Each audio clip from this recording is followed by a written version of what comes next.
معزز سامعین کرام، اگست کے مہینے کے اندر اللہ رب العالمین نے بر صغیر کے مسلمانوں کو ایک عظیم اور علیحدہ سلطنت پاکستان عطا فرمائی تھی۔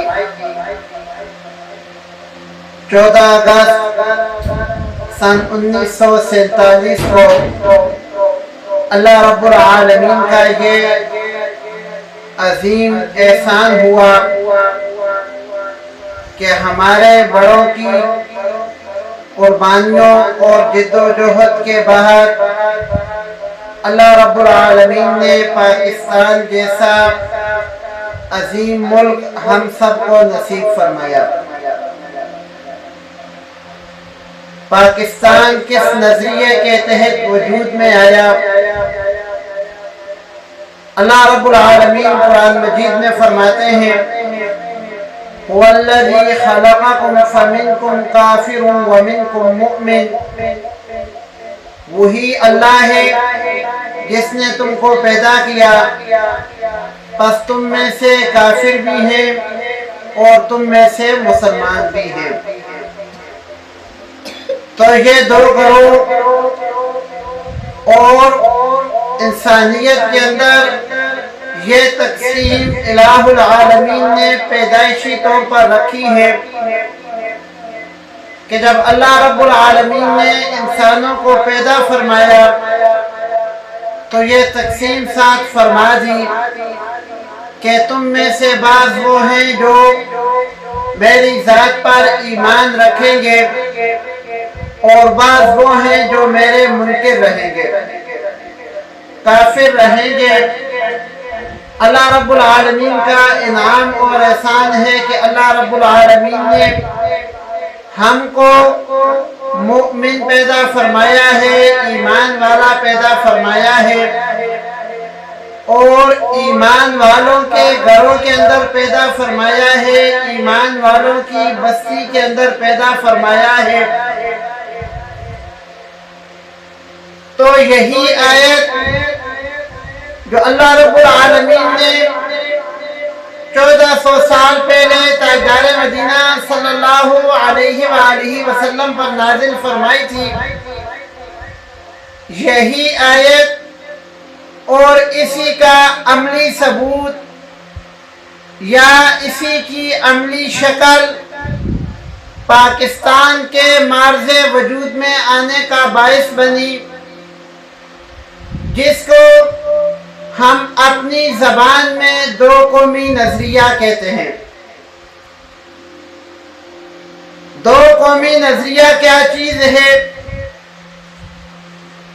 دو قومی نظریے سے مراد یہ ہے کہ بر صغیر پاک و ہند کے اندر